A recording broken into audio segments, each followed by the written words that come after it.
Captain Vijayakanth அண்ணா வந்து இறந்துட்டாருன்ற விஷயம் வந்து இப்பதான் கேள்விப்பட்டேன். ஆனா என்னை மன்னிச்சிடுங்க.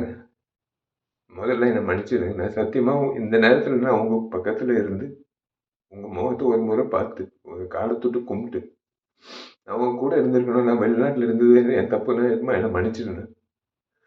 ஏன்னா நான் வந்து நல்லது செய்யறது வந்து சாதாரண விஷயம் இல்லை. எங்களை மாதிரி ஆளுங்க நல்லது செய்யறது சாதாரண விஷயம் இல்லை. எங்கேயோ ஒரு ஒரு யாரோ யார்கிட்டயும் இந்த ஒரு கத்துக்கிட்டு இருந்திருக்கணும். அது நான் உங்ககிட்ட நான் கத்துக்கிட்டேன். சத்தியமா சொல்றேன். ஏன்னா உங்க அலுவலகத்துல வந்து கிட்டத்தட்ட 20 வருஷம் முன்னாடி நான் கேள்விப்பட்டிருக்கேன்.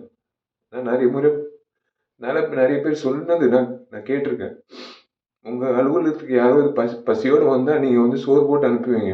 அதே தான் நான் வந்து நானும் செய்யணும் அப்படின்னு இறங்கினேன். அதே மாதிரி நீங்க எவ்வளவு உதவி பண்ணியிருக்கீங்க இந்த சமுதாயத்துக்கு.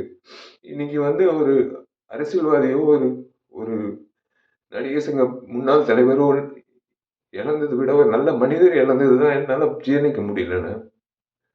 இன்னைக்கு நடிகர் சங்கத்துல வந்து நான் நாங்கெல்லாம் பொறுப்பேற்றதுக்கு அப்புறம் உங்களை வந்து சந்திக்கும் போது பிரேமலதா அம்மா சொன்ன ஒரே விஷயம் தான், நீங்க அந்த பத்திரத்தை மீட்டுட்டு எடுத்துட்டு வரும்போது உங்க வீட்டு நகை கூட வந்து அந்த அளவுக்கு நீங்க ஒரு ஒரு ஒரு விஷயமாவே எடுத்துக்கல. நீங்க அந்த பத்திரத்தை அப்படியே ஒரு பொக்கிஷமா நீங்க வந்து உங்க லாக்கர்ல வச்சீங்கன்னு அம்மா அந்த அம்மா சொல்லும்போது நீங்க செஞ்ச உதவிகள், நீங்க செஞ்ச விஷயங்கள் இந்த நடிகர் சங்கத்துக்கு நீங்க நடத்தின அந்த நிர்வாகம், அரசியல்வாதியா நீங்க நீங்க அவ்வளோ துணிவா நீங்க பேசின பேச்சு, உங்க செயல்பாடு, ஒரு நடிகனா நீங்க எவ்வளோ பேர் வாங்கியிருக்கீங்க.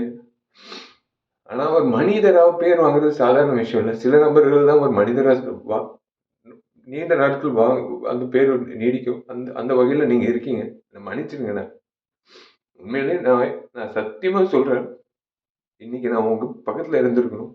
முறையா உங்க பக்கத்துல இருந்திருக்கணும். உங்க ஆத்ம சாந்தி அடையணும்னு.